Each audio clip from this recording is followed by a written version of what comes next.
Right. September 4th meeting of the Water Quality Management Committee will come to order. We have less than a full complement tonight. One of our colleagues is out on a scientific cruise. One of them is home with an injury from exercising, and one of them is running for the state senate and unavailable to this committee at this time. But a quorum is present, so we're going to move ahead. First item on the agenda is a segment, at least, of the presentation that I made to the Quistit Harbor Preservation Trust back in July with Sia's kind assistance. We talked to them a lot about the whole picture of what the committee's doing and what the town's doing, and we're not going to review that tonight. But I thought it would be useful for the committee to at least see what the story is on Quistit Harbor, because we haven't talked much about Quistit Harbor, and it's one of our 15 estuaries, and we should. So we ran through all the different things, as we said, the committee has been doing and the town has been supporting. Then we got to the subject of their greatest concern, which was Quistit Harbor. So we started out with a picture of Quistit Harbor, and then got to the MEP report, which talked about Quistit Harbor basically having an inner harbor and an outer harbor. The outer harbor is the one to the south, sort of facing the golf course, and the inner harbor is the one to the north, that where the town landing is, and the knob is sort of the boundary line, I guess. But that's the shape of the watershed for that harbor, and you can see that the squiggly line is Quistit Avenue from bottom to top, and the straight line that sort of curves toward the top is Woods Hole Road. So you can have a sense of how far the boundary is. It goes all the way over to Woods Hole Road, and all the way up to intersection with, is that Ransom? Yeah. Intersection with Ransom Road? Exactly. Where's the knob? On that map. Yeah. Knob is It's about where the first and second. Right there, yeah, okay. Right there. Yeah, okay. Yeah. This comes in, there's the inner harbor. It shows up better on. Yeah, you can't see the shoreline at all, but. Yeah, the shoreline is right along. Yeah, here. okay, I see. And there's the knob. There's the knob beach right there. So they're including in the watershed, the water itself. No, yeah. Yeah, Well, they go all the way around. right. It's well, not that the water itself is included, it's that the watershed curves around the Sure, water body. Sure, okay. We had, as you can see, we had trouble carving out the harbor itself Right. in the graphic here, but Right. obviously Right. it's So all we right. probably won't have an eco toilet on the knob. Probably not, Probably not. yeah, probably not. Well, Well, that would not be a bad idea, because a lot of people go out there and they might like it. so the next slide was, again, from the MEP report. And what it tells us is that the outer harbor actually is in really good shape. Good. And that the inner harbor, in terms of nitrogen, needs to be reduced by their calculation by 38%. But the harbor as a whole only needs to be reduced to what, 21%, because the outer harbor doesn't need to be reduced at all. So as out of our 15 estuaries, it's certainly one of the better ones Right. in the condition it's in. And I think the other way to say it, because percent of what? Right. So the real point is it's less than a kilogram per day that needs to come out of the system as a whole. Really? You see, the present load is 3.38 kilograms, and the threshold, which is the TMDL limit, is 2.65. So less than a kilogram a day, which is a very, reasonable target Sure. to Sure. aim for, to remove. And a lot of that can be done on site. Okay, so the next slide relates to where the nitrogen comes from. And you have, as we've seen with the other harbors, you have two ways of looking at it. One is the overall load on the left, and the other is the local controllable load on the right. And the principal difference is the atmospheric nitrogen, which is the 28% in blue that's on the left, which isn't shown on the right because we can't do anything about it. It comes in the rain. So what you see on the right is 84% from septic tanks and cesspools and septic load. You see 5% from fertilizer, and they've broken out 3% from golf course fertilizer, as I recall. Yeah, Um, yeah. Which is likely an We- overstatement. Yes. Because Woods Hole, the golf course in that watershed, we've met with them and we talked to them about our fertilizer bylaw, and they're very, very conservative. They use very little. mhm. They do an excellent job in managing Right. um, Yeah. their course with very little nitrogen, as little as possible, because it's better for them. So, The other reason it probably isn't as significant as you might think is it's totally in the outer watershed where the flushing is total. Right. It's the most open Yeah. body of water we have Yeah. among these estuaries. So it's on there because the calculations showed it to be on there, but in real life it probably isn't doing much. And the third and final category, which I... Impervious surfaces, Right, okay, that's the road runoff. road runoff, And the percent for that is... 8%. 8. And that should be relatively easy to do something about that. If we just got a little bit of money to put in the right kind of stuff. Well, we're going to find out as the study progresses as to how easy it is. But it's a big piece in the scheme of things compared to the others. So we looked at the alternatives that the town has been pursuing, and we said at least 2 of them are irrelevant to Quissit. The permeable reactive barrier is irrelevant because we can't see a location there where even conceptually it would work, where a road is right next to the waterway and it controls a sizable amount of nitrogen coming in. It doesn't work that way in Quistit Harbor. And there are lots of boulders. Right. It's in the rain. It's a terrible so place to dig in. Construction would Yeah, be it's the really boulder. difficult. It's not the road. You do have a road. Well, but even if you put it along the road, you're only be intercepting A small a portion. small amount because the houses are spread out and there aren't that many septic systems in any one spot to be intercepted.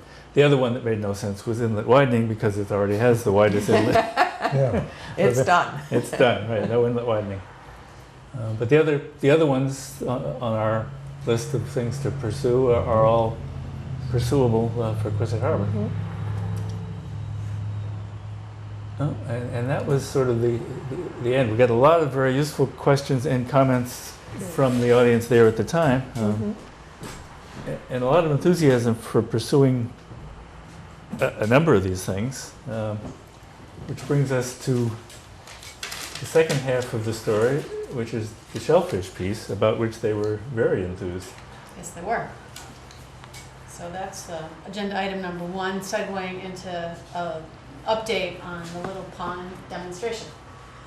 One of the things we've been working, there are 2 main initiatives that Division of Marine and Environmental Services has been working on in August. That Chuck Martinson and Greg Frazier and Ryan Resendez have been doing a fantastic job growing the oysters. The seed that the committee purchased in the beginning of the growing season, 1.5 million oysters into the upweller, into Little Pond, bags flipping regularly, and they're growing very, very well. They're between 1 inch and 1.5 inches right now, and the expectation is that they'll be close to 2 inches by the end of the growing season, especially if this weather keeps up.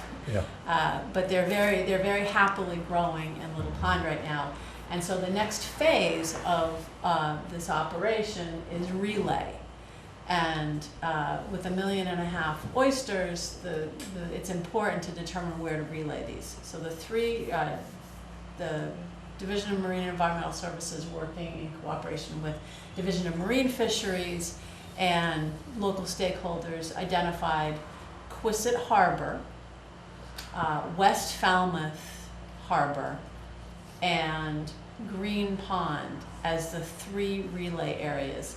equally between commercial and recreational areas.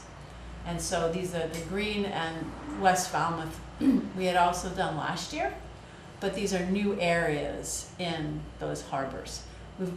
Division has also been monitoring last year's relay to see about predation, to see about how they've been growing, and there's very little predation.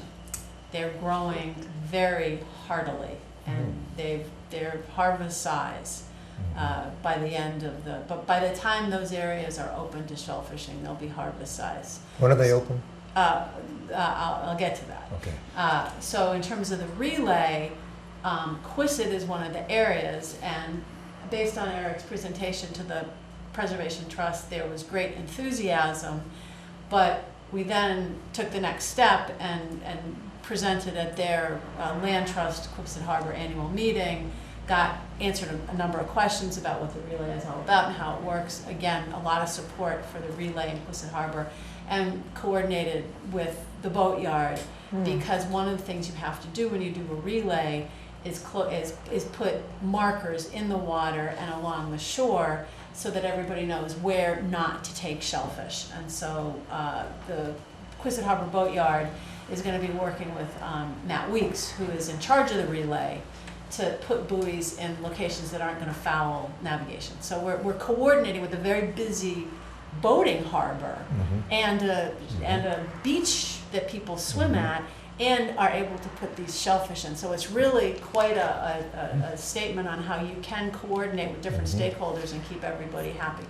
And so those are going to go in at the end of this growing season and likely be available October of next year for harvest, which is the next major initiative that we're doing, which is an event on October 4th.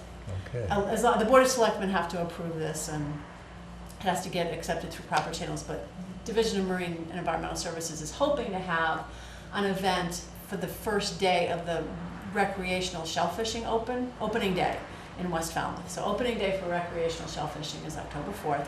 As long as it gets approved by the Board of Selectmen, the idea is to have a 2-hour event on the morning of, it's Saturday morning.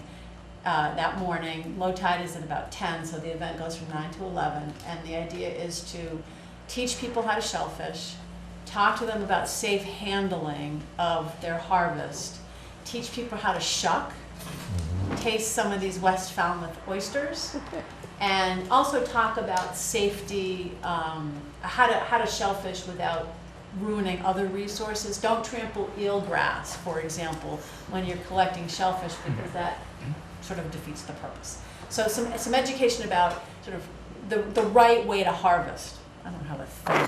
Whoops. Is planned for that event, and Division of Marine Fisheries is going to be invited. We're going to contact local neighborhood association to let them know what's going on. Publicize it, but also to let them know what's happening, and get your shellfishing licenses. Come out and oyster with us.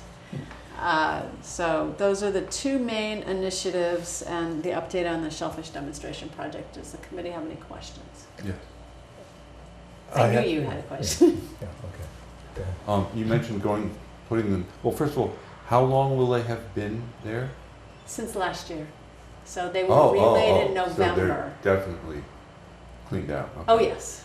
And you mentioned that they'd be going to recreational, which you mentioned, and commercial areas. What is a commercial area? Is that owned by an entity, or is it an open to commercial? They go in and fight it out, first come first. I mean, how do you handle that? They are, so the commercial areas, you have to have a commercial shellfishing license to Right, to but if you harvest. have more than one person with such a license Yeah, for the same area, how do they divvy it up? they just go First out come, there first first come, first served. served. It's not a grant license for someone No. to grant you No, a this is, portion of a body of water. and you're only allowed a certain volume per day. I believe, I think It's a it's, certain number of bushels. yeah, I think it's a bushel a Yeah, I day, think- but don't quote me on that because I don't know the actual Okay. number. Oh, okay. So it's analogous to fishing, right? Yeah. Okay. And they do test them before they open it, right? At the That- end of the that's a- declaration That is period. a very good Right. point. The waters, before they are open, so those areas are closed, and when they reopen in the town of Falmouth, generally, that we have seasonal closures. Before the areas reopen, they do a water quality test. And that will be done before these areas are officially open, a water quality test. I want to ask whether this is the time to report on an oyster-related discussion I had with two people on Moquite Bay. There's a new family who has come to live, who bought a house on the point that went on sale, on Matoxet Point, which went on sale last year. And they bought it from a family who has a house next door. Both of those families have problem with beach erosion, with bank erosion. One of them has a seawall partway down, and they've been talking with the Conservation Commission. The Conservation will not allow them to continue the seawall, will not allow them to build a seawall at that point. They say you have to use soft methods of control. You have to plant eelgrass, try to get marsh growing and so forth and so on. We were talking about the various different things that were going on with oysters and so forth. And they were asking whether an oyster reef off their shore, made somehow, would be a possible thing which the Conservation Commission might want to consider. It's about 1,000 feet long probably altogether. It's a long shoreline there. Right. It might be a place where an oyster reef could go in, which would then encourage beach grass to be able to grow, Right. beach grass and Right. marsh to grow behind the oyster reef. That's correct. So I wanted to ask whether that's something that we should discuss with them perhaps, and ask them to make a presentation of what they might want to do. Well, the committee has talked about oyster reefs in some Right. detail. And if there's a private application, that's a private application. But if they have a site that would be suitable for a public application, we'd like to hear about We'd like that. to have a look at it, absolutely. I think Yeah. And absolutely. they should also contact Concom, because there's some misconceptions on where you can put oyster reefs and where you can't, and whether Yes. you're filling, and how far away. Quite Bay, I would think, you should let them decide. Oh, right? yes. Right. Oh, yes, absolutely. I mean, this is just, they asked me whether this was something which I could bring to them. The second thing is interesting also. My cousin Tony is a demon crabber. He collects as many crabs as he can while he's down here. And as he goes around the shore collecting crabs, and he goes into the little pond at the end of the bay and all around the shoreline, he has noticed in the couple of weeks he was here, that in numerous locations oysters are attaching themselves to the mussels on the shoreline, which he's never seen. He says there's always been oysters there. There's always some oysters in that part, because my grandfather, my uncle, his great uncle, planted them in 1950s or 40s.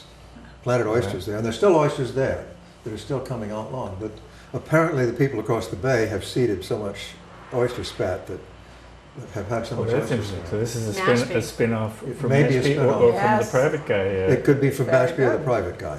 It's down at the end of the bay mostly. Well, fortuitously, or maybe, Ron Zweig and Matt and I have yet to do a survey of Wacoit. It's just so Right. big that we have Yes. to have the tide needs to be Yes. early enough and Yes. on the right Yes. day. And When you want to do it, please. so I think we will keep me in mind. definitely coordinate with Yeah. you and we're hoping to do it in the next couple of weeks, to actually do a survey of Wacoit, to look at what you're saying. So Right. it'd be good to have you there. Okay, good. I'll keep it in So- mind. Okay. All right. Any further comments or questions about the Little Pond shellfish and West Falmouth and Quistit and Green Pond and Wacoit Bay shellfish discussion? Can I have a sort of a follow-up to what Wayne said? Are the economics and legal aspects of oyster reefs and our budget, which is limit finite, such that it makes sense to look into whether those property owners that Wynn is talking about can expedite things by paying to have it put in front of their property? They want to do something. They are in desperate need. I mean, of is it cheap enough that they can do it? They have money. They could Right. do it. They just bought the house, and they have a house which is increasingly, every time a storm comes. Eroded. Right. It's No, we- eroding, no, we get and it. they have to do Okay. something. We'll, So- we'll Yeah. we'll take a look and see if there's a suitable No, ecological. I see what you're getting. Right, If- right. Yeah, If and it's a site that Anything produces It may the not be public, high on our priority list, if but it's, you know it's high on their priority. if it's a site that produces a public good and someone else wants to pay for it, that's even Yeah. better. that's great. I'm excited. Yeah. It's on my list now for tomorrow. Yeah. I'll try to schedule that site visit. I'll try to see when they're gonna be down here. They don't live here all year. Well, I don't need to talk to them. We need to go look at the All right, water. we can and talk see about this how after. deep And we it is. need the Yeah. address. Okay. Right. Yeah, send me the address. It's on You don't have to give Toxic it down, not Point. public. Not now. It's on We Toxic can- Road, okay. Yeah, this is the whole town doesn't need to know. Right, right. Okay. Okay, anything further on the shellfish? Eco Toilet Incentive Program and Little Pond Sewer Service Area Betterment Exemption Program. All right, well, We have a progress report. yes, thanks to the really visionary work of Matt Patrick, who's not here to hear me compliment him, and Wynn and others who were supportive of the idea of eco toilets. Falmouth's incentive program is just about full. We have 14 total enrollees. We have 8 installations. Of those 14, 8 are installed. One of the 8 is not taking the incentive. And we have 6 approved installations and 1 pending installation. One of the approved installations is not a large amount of incentive because they already had an eco toilet. They're just doing some upgrades to make it part of the program. So the net of this is we have room for only 1 or 2 more eco toilet incentive program participants. Right, those are the ones who get the $5,000 grant if they meet all the qualifications Okay. of the That's program. right. So the Barnstable County Department of Health and Environment has been taking samples and plans to have a report in the next few months after a few more are online and they have a couple of these 8 just got online, so they want to let these run their course a little bit. But we'll have data on nitrogen soon. December, January, or something like that. Something like that, right. And the other update is on the Betterment Exemption Program. As you may recall, the town mailed an announcement to every property owner in the Little Pond Sewer Service Area saying that they could be exempted from a betterment because of our special legislation if they installed eco toilets. And based on that initiative, we have had 7 inquiries. 7 people have contacted the Board of Health, who then told them to contact their technical consultant. And I've talked and had site visits with the 7 who are interested. Of the 7, there are 2 locations that are considering eco toilets as an alternative to the sewer. So those are the numbers. So I think it's very. What are the other 5 then? They're going to go with the sewer. Oh, they inquired, but they They decided. inquired. Oh, okay. Right. They were interested in understanding more about that option. Now, there is a drop dead date here beyond which Yes. you can no longer do this, which is October. October 31st, you have to have demonstrated starting work. And that is going to involve both having your Board of Health approval and having a plumbing permit. So those 2 permits have to be in place before October 31st, or you're not qualified for this anymore. Now, there are 2 properties that are going forward with the eco toilet exemption. One of them has a Board of Health approval, and one of them is planning to. They contacted us in 2013. So they are people who are in the sewer service area who were at first part of the incentive program, but are now part of the betterment exemption program. So that's 4 altogether that might possibly? Yes. Okay. 4 altogether that might possibly. Is it that you can't do both? Well, 2 That's Yeah. correct. 2 who will and 2 who might. 2 who will and 2 who might. And the ones who will is because they were doing it before for the other program, so That's so correct. they're not new. They're not new. Gotcha, okay. Because it's total of 4, if you say. So basically, If they the did other the two buy math, and into they it, figured that saving the betterment is better than Yes. 5,000. They can add. Right. Yeah. That's correct. And so the 7 were in the Little Pond service area. Yeah. That's right. Right. Any other comments or questions about that? Okay, if not, update on the nitrogen control bylaw for fertilizer. Sia's doing all the talking tonight. but- Sorry about that. Well, the committee is very active in alternatives to sewering, and we thought it was a good chance for everybody to hear about the progress that the committee's been making on all of these alternatives. And the nitrogen control bylaw is significant. And again, the Division of Marine and Environmental Services are the enforcement authority, and they sent a letter to all property owners within 100 feet of our coastal ponds. So as an initiative for education, a friendly letter to let people know that this bylaw was in effect. And they sent that letter in August, so it was there. It was sent when people are in their summer homes. I got mine, yeah. And you got yours. Oh, good. Excellent. It was a nice letter. I helped draft a piece of that letter. That letter seemed familiar, Yes, didn't it it? Glad Yes, you liked it. it's a familiar letter. And I really am thankful to Greg Fraser in particular for making that happen. And we, as a follow-up to that letter, we have the Division of Marine and Environmental Services received one phone call from a resident who was asking about their neighbor. So they were interested in what their neighbor was doing about this important, they were supportive of the fact that this was being enforced. And then we also received an inquiry from a lawn care company that wanted to have a list of all the properties within 100 feet of the coastal ponds. I have tried to contact the person to find out a little more about, and to get their email address so I can send them something, but their phone has been not accepting messages for the past 2 days. I'm going to keep doing it. But I just wanted to let the committee know that that had happened. Do you know why they want the list? I don't, because I haven't been able No. to get through on the phone to ask that exact question. Could be they just want to be environmentally conscious. Could be several things. It could be any number of things, but we'll wait and find out. Okay. Right. I had suggested to see it as a precursor to showing initiative behind this. We may want to look in the phone book or someplace and get a list of all the other major landscape people. I'd probably name 2 or 3 others and just offer to send it to them if they're interested. It just shows good outreach that we're not only going to the homeowners, that we're going to some of the more major fertilizer companies, the smaller people we might never get to.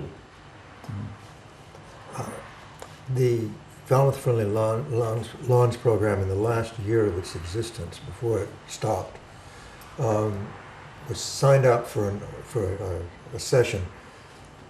A number of lawn care companies that were interested in learning about ecological lawn care process. And I'll see if I can get that list, see if I can find that list somewhere. There were 8 or 10 people on that list. And probably a lot of them don't exist any longer, but probably some of them do. Okay. Okay, update on the Athabasca Peninsula well. This is not a SIA thing. This is a Virginia thing. Okay. The committee may remember that we had received a $25,000 grant from the Cape Cod Collaborative to develop groundwater information on the peninsulas because we have very little actual data on the groundwater, either quality or direction of groundwater flow. So GHD has moved forward with this project, has subcontracted to a company that has familiarity with installing monitoring wells and groundwater quality measurements. And that scope of work has now been reviewed by the Cape Cod Commission, Tom Cambereri, on behalf of the Cape Cod Collaborative, and basically has a green light to proceed as far as the scope of work is concerned. The work is to be done in the public portion of right-of-ways, and we are, the area that was selected by the contractor is in the Shorewood area, which is the perimeter road that runs on the west side of Acapescat Peninsula. So the next step will be for the contractor to coordinate with Jerry and the Board of Selectmen in scheduling a discussion at the Board of Selectmen for permission to drill and install these monitoring wells in the right-of-way. There would be 3 wells, and the details of how deep they are doesn't really matter. The basic point is that they are what's called flush mounted, so the well ends below the surface of the ground and is covered with a metal utility cap that's cemented in place, so that it doesn't interfere with traffic in any way. So we will expect to see this on the agenda of the selectmen within the next couple of weeks for permission to install these monitoring wells. And so that's my update at this point, that we've moved forward to the point of identifying a street, and then there will be certain locations on that street that in the contractor's judgment are the best place to put these monitoring wells. The monitoring well, just sort of related topic, the monitoring well that was installed by the U.S. Geological Survey in Mara Vista, you may remember from a previous meeting we'd mentioned that. That was successfully installed, samples have been taken, and they have field data, but they don't have lab data yet. But we'll get a report on that once it's ready. Those are these monitoring wells that have little ports every couple of feet that go down and, you know. That's correct. The USGS well had ports.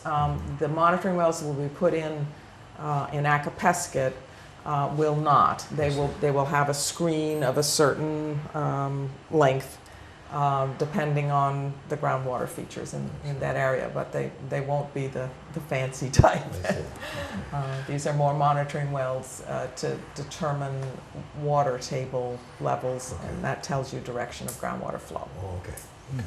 Who does, but not chemical analysis? They're going to, yes, they will. One will be deeper, and they will take chemical analysis where they are in the groundwater, but they're not. It won't go as deep as the USGS well went. And who will do the lab work? They have someone contracted to do that. I don't know. How many wells do we get for 25,000? Well, actually, the subcontractor's contract was 19,000, and 19. we're getting 3 wells. So, Okay. Good. And the analysis, that's also in the 3. Terrific. Any other So that's encouraging news, sort of another piece of Right. of information to be added to our knowledge. Okay, any further comments or questions on that? If not, we'll get an update on Adaptive Management Plan and the amended TWMP and the action the selectmen took at their last meeting. And that's a Virginia and Jerry story. Pretty much. Eric. Yeah, we sent around an email at the time, Yes. letting you know what they were Right. contemplating. This is basically additional paperwork that is needed in the process of the larger picture of the CWMP. Talking about the Adaptive Management Plan first, that is part of the result of the Cape Cod Commission's regulatory process, and it's going to take us a number of months, maybe up to 6 months, to work that process through. And we knew when we got the Development of Regional Impact DRI approval that we would be having to file this document. So it's a piece of work to be done. Sorry, you have a question on that? yeah, I have a question on that. Okay. How is this a very big piece? Is this something that's going to be going forward? Are they being given work to do until, say, 2 or 3 years from now, or is this just a step that we have to take to get DRI off our back? Well, And what is the scope of it is a step that we have to take. My candid assessment from reading the only other adaptive management plan, which is the town of Chatham, was it is basically a restatement of the CWMP as it interfaces with the Cape Cod Commission. So the town is required to meet with the Cape Cod Commission every 6 months and say, this is what we've done. Here is where we are on our larger plan. That's a simple answer to it. I haven't, the only one I've read is the Chatham plan. The engineers will be drafting this plan. And I haven't seen the outline yet for it. You don't see it as the beginning of a full-fledged analysis of all that we've done and an attempt to go No. forward with No. actual planning of the next. No, I would call it more monitoring, call Right, it okay. regulatory All right, okay. monitoring or regulatory follow-through, All right. maybe might be another We're doing all word. these monitoring things, they want to know. what And we're they doing. want to know every 6 months where we are, what we've All done. right, okay.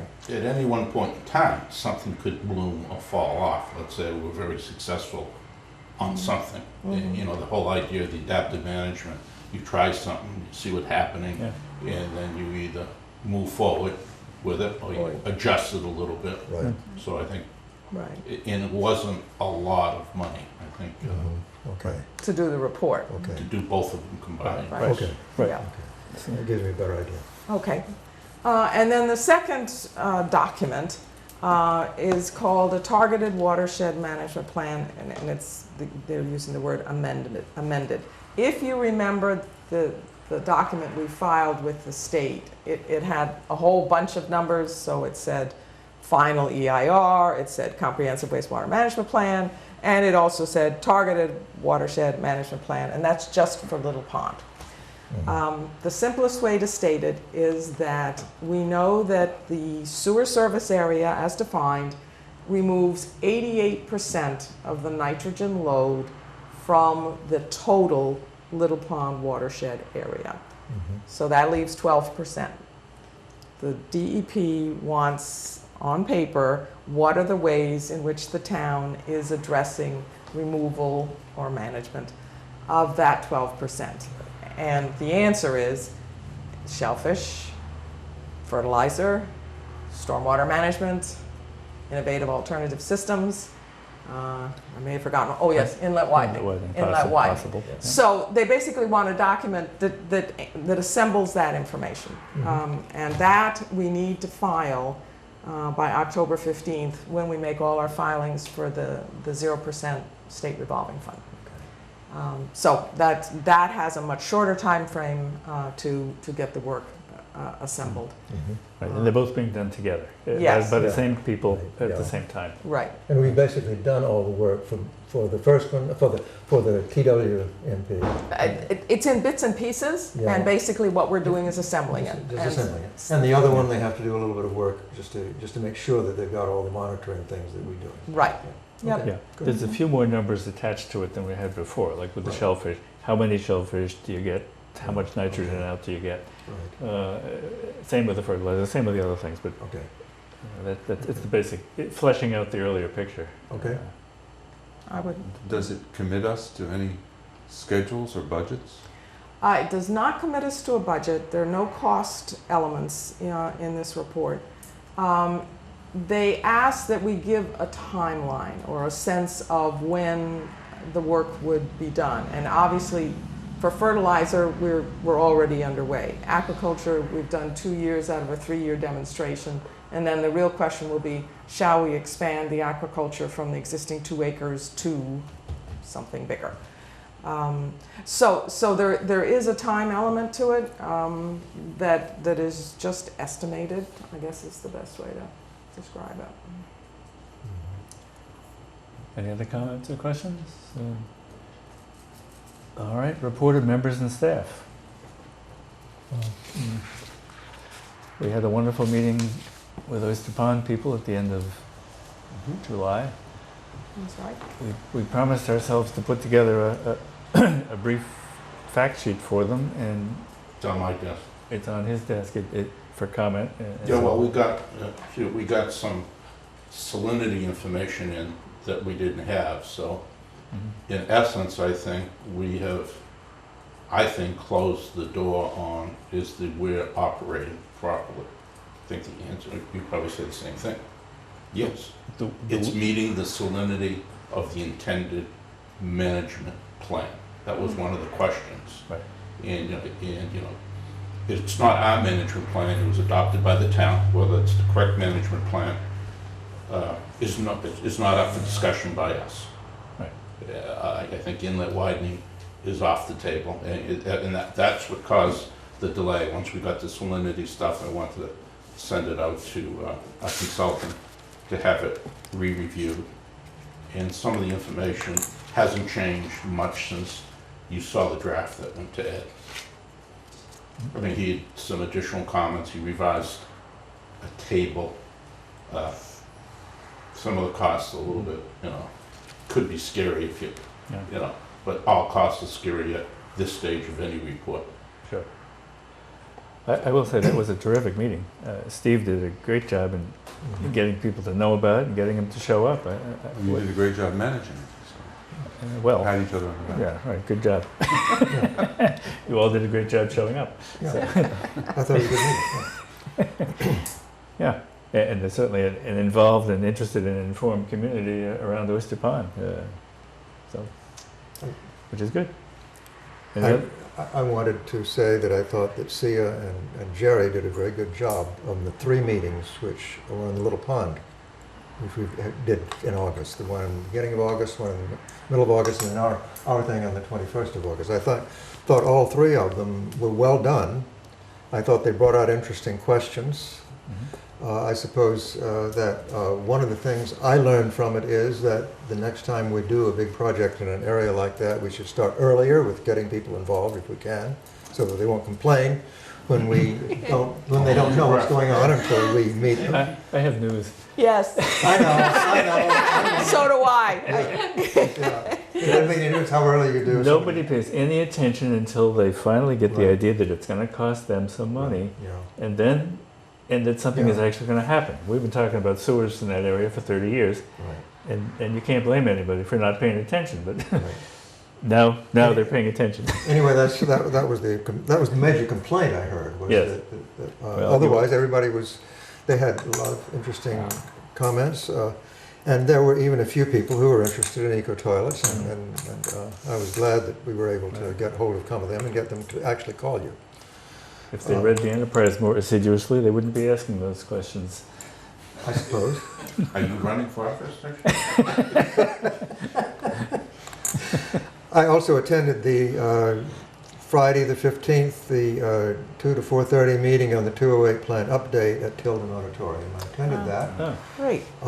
There was nothing new that they Right. presented. They presented more or less what they said they were going to do, and I have the document. I read it through.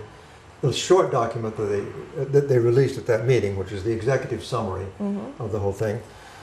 They released the whole document on the whole written document on the 20th, and I have not read it yet. 500 pages, right? Yeah, right, something like that, big one. It's the big one. 6,000 references. 6,000 references. I have Something like not. that. I I have forget not. what it- And they are releasing. I guess most of the 500 pages comes next. They're releasing on the 5th of September Tomorrow. all of the individual watershed Right. reports that they have. All the 4. individuals. 4 of them. The 4 of them that they have.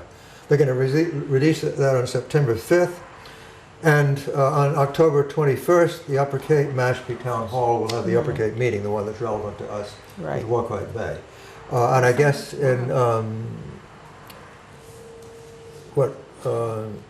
they're not doing anything with Sandwich, as far as I know. I mean, the meeting is not. There's nothing going on with respect to the parts of the Upper Cape where Falmouth shares something with Bourne and Sandwich. Well, that's sort of like the Mashpee area, but you're right, it doesn't cover the base which you had asked beforehand, or Yeah. someone had asked. Yeah. Right. No, they're not covering that apparently. I don't no. know. Well, you can't do everything Right. first, and they certainly have some very big chunks that they can start to work on. So, we'll just sort of go with the flow to to begin with, at least. And Mashpee has an involved plan. In fact, they're expecting a secretary's certificate or something in a week or so. Did they file it? Yes, Yeah. the period closed. I thought they had it, and Tom's sent back, he says, you know, I'm still in Europe, but, you know, comments closed, and we expect to get the certificate in X number of weeks. Which certificate is that? Secretaries. The secretary's certificate, and I forget if it's on the final EIR or the Draft. draft. I think it's on the draft. It's draft. Yeah. Which reminds me, we did You have talk about meeting with Mashpee Right, when they- when he comes back from Europe, Yeah. Tom. And they have a significant, you know, I'm sure Ron would have reminded us, they have a significant portion that addresses agriculture. Right, So it'd be interesting to see yes. what comments they get on it, because I think SIA might be reviewing it. I don't know how they validate, you know, well, they have testing, so they can validate the nitrogen removal. So the way they did the nitrogen removal is then they're doing two species. They're doing little necks and they're doing oysters. Okay, And they have they have tested their oysters, and their oysters get 0.5 grams per 3.5-inch oyster. Oh, So what they're doing is they did oyster math. They said we're going to do this many acres that'll produce this many millions and millions of oysters, and that equates to this many kilograms, you know, this many tons. yeah. And then we're doing little necks, and that equates to this many million tons. And they didn't take any credit for denitrification. It was just what's being sequestered in the meat and you know, the soft tissue in the shell. Okay. Oh, they did do the shell. Yes, the soft tissue in the shell, harvested, and they calculated the area, the growing, and their oysters, they're calling them 3.5-inch oysters. So Big ones. they feel like they're gonna, and what their plan is they've been doing this spat on shell, Mhm. and they believe that their propagation program, when it gets to a critical mass, will be self-seeding. So very similar. They're doing exactly what I thought they were doing, which is doing simulated reefs in an effort to get up to where oyster reefs are growing and self-propagating by spat on substrate naturally. Yeah. And then the little necks. And remember, they don't relay, so their oysters grow bigger. You know, we Right. should have the same oyster math, Right. but a smaller size shell, right? Yeah. An inch and a half to 2 or whatever, That's correct, in Little Pond. Right. in Little Pond. Right. Ours will add up when they show up in the other water bodies. That's- in West Falmouth, yeah. Quisset. Yes, we get the most bang for the buck. The other thing that's interesting is that you know, those numbers are 0.5 and the Barnstable County numbers were 0.28. And I thought, what's the difference? And finally I saw what the difference is. 3 inches versus 3.5 inches. Interesting. Okay. Light goes off. Right. Yeah. It's the size. The first thing is, my oysters get X. First question anybody should ask is exactly what size are you referring to? Size matters. Size matters. Size matters.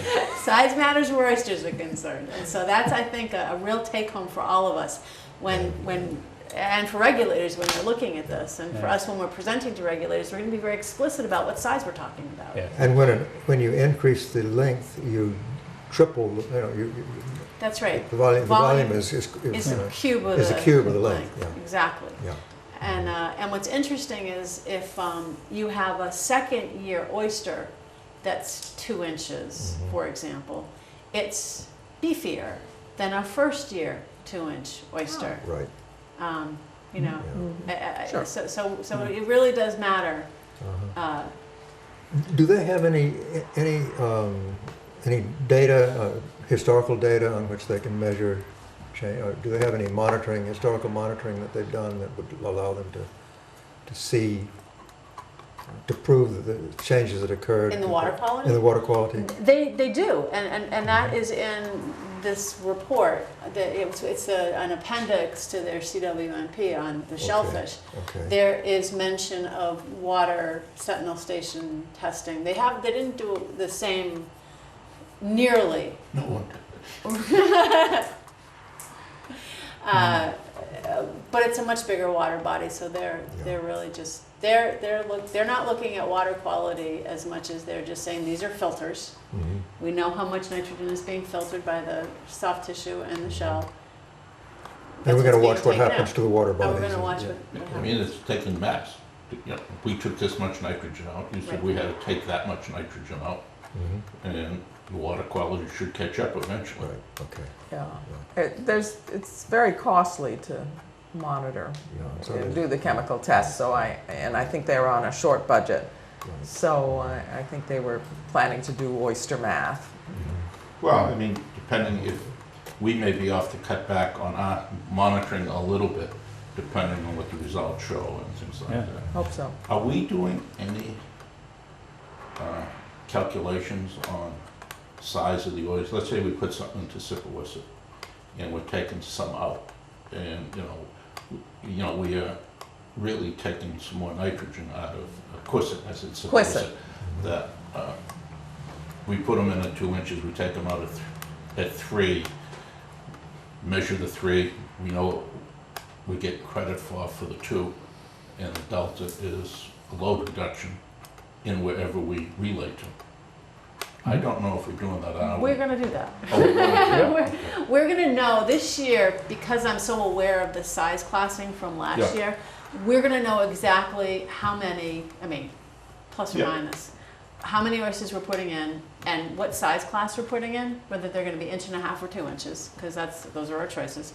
We're gonna know how many, we're gonna watch them the same way we watch these, and then at harvest, we're gonna do, before we harvest in West Falmouth, we're gonna do some grids. Good. Ryan's gonna grid out a couple of square meters in a couple of different places to try and then we're gonna look at the total area to try and calculate how many oysters are actually in there before they're all harvested out. So we were gonna get, and we can get the commercial take, we just can't get the recreational take, so we really do have to do a population density survey. So we were planning to do that.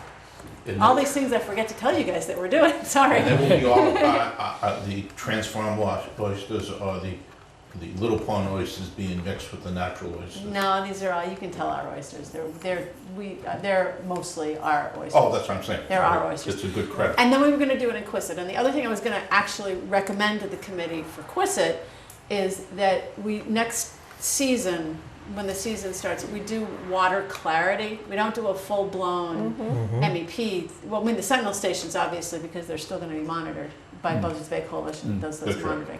But I thought doing some water clarity, a little more intensive, because I think it would be very interesting, just the secchi depth. Yes, like he And I does. can go out there and do it, and just take the results, and we'll have a tabulated result of the secchi depth and how different it is. Sure. I thought that'd be kind of interesting. For the information of our television audience and reporter, will you explain that word? Oh, I said, And, so and, and spell it. SECCI. CCHI. HI, yeah, Yes. thank you, SEHI. Psyche? It's a disc that's got light and dark, and it's got a measuring tape on it, and you lower it into the water, and you look at which depth you can no longer see the distinction between the black and the white. So it's a disc with Oh. black and white quadrants on it. Okay. And you just lower it in, and it's a very simple test that you can do off a boat, for example, and you can figure out the water clarity. It's a measure of water clarity. Right. Is that the same for everybody, or does it make any difference how good your eyes are when you're doing that?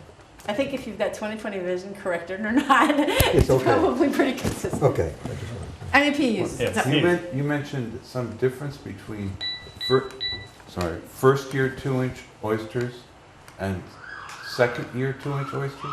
Yeah. I'm confused. Well, let's say you have an oyster that grew 2 inches in 1 year.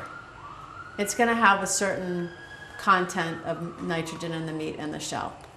But if it took an oyster 2 years to grow to 2 inches, it will likely have increased in volume more than just length, because the 2 inches is the length of the oyster. So you can have fat oysters or thin oysters. Exactly. I used an analogy. I guess I'll use it for the TV viewing audience. My son is about 6 feet tall, and my husband is about 6 feet tall. but one is wider than the other. That's a dangerous analogy. But is this- Sheldon, yeah. One is bigger than the other. but is this under our control? No, it's natural. The older the oysters are, the thicker their shell It's the gets. overwintering that allows it to grow. No, it's not it's not the overwintering per se. It's the fact that they've grown through a second season. And yes, it's got to do with the fact that they go through a winter. So it's just an additional complication that you have to take into account in measuring and calculating. I just have to measure the first year of growth, the first year oysters. Because we're only growing them in Little Pond for a year, so we wouldn't take, all I'm saying is you wouldn't take a second year 2-inch oyster and get the content of the meat in the shell and apply it to a first year crop. You'd get the first year crop. And then I also have a more global question. Has anybody done the back of the envelope calculation for Quistit Harbor? You know roughly what an upper limit is on the number of acres you can put in there. I mean, guess, I'm not, not Concom or anything, just common sense. I'm not saying Concom doesn't have common sense, but I'm saying get some things with common sense without. You need a shovel to dig yourself into it? No, I'm not saying that. I'm just saying it's quicker to use common sense. You have to take out 38% of the nitrogen from the upper watershed. Right. So, roughly what A innovative fairly alternative. significant percentage is the answer. Okay, so you. Yeah. But has anybody put the dollar signs on the two of them? We're getting Yeah, there. we're Not getting yet. there. We're getting there. Yeah. All right, we definitely are. The town as a whole and the Division But you of understand what I'm Marine getting at. Fisheries and, You don't want a 2% reduction Right. for X dollars, when for less than that, you could just have put in that many more innovative and alternative systems, right. Right. or We're vice versa. Right. I think Jerry has said, and I think he's right, that Quistit Harbor is one that will not be needing sewering because it's susceptible to other. I said that about Oyster Pond too. Well, some of the times he's right. And we hope he's right about Quistit. right. Yeah, how many people live within the watershed of Quistit? I'm sure that number is there. I'm It's sure in the it is. report. I don't We haven't done the We kind of we analysis haven't really, that we've done on Oyster Pond or Little Pond. I mean, right. frankly, Quistit is just at the beginning of the analysis, and Right. what you heard tonight was pretty much all we have at this point. Okay. But there's a lot of potential. Absolutely. Any Okay. other reports of members and staff? If not, we have a review and vote. I do have one more thing Okay. I did. I ought to have sent you a copy of the Citizens for the Protection of Walkway Bay newsletter, which I wrote I wrote a page. Matt Patrick usually wrote that page of what's been happening in the town with respect to Walkway Bay. He usually writes it, but he wasn't able to this year. He asked me to write it. And I wrote it, and I will send a copy of what I wrote. It came out on the 21st or something like that. Please do. It is basically a plea for the citizens for the protection of Walkway Bay to get involved in the next 2 or 3 years in what's going on with the CWMP, with the 208 plan and so forth. That they ought to plan to make comments about the 208 plan if they want to, that they ought to follow what's going on in Mashpee and in Falmouth, because this is, the next 2 or 3 years are crucial. There might be something going on in Walkway Bay that would interest them and they could push forward. That's basically what I said. Good. Get involved, do something. Amen. All right. Any other reports of members and staff? So, motion to approve the minutes of, oh, I'm sorry. Yeah, everybody's seen the minutes. Okay. I take it. They were sent around a little while ago.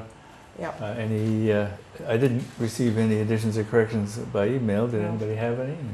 I got a second. I thought Yours I- were Yours incorporated. they're in the Okay. final version. Yeah. I got the revised one today or yesterday. Yes, Okay. Right. right. So, motion to accept the minutes as revised. Second. Made and seconded. All in favor? Aye. Aye. Opposed? Aye. The ayes have it. Motion to adjourn. Will be, So moved. Second? All in favor? Aye. New world's record, 1 hour. Less than 1 hour. Wow.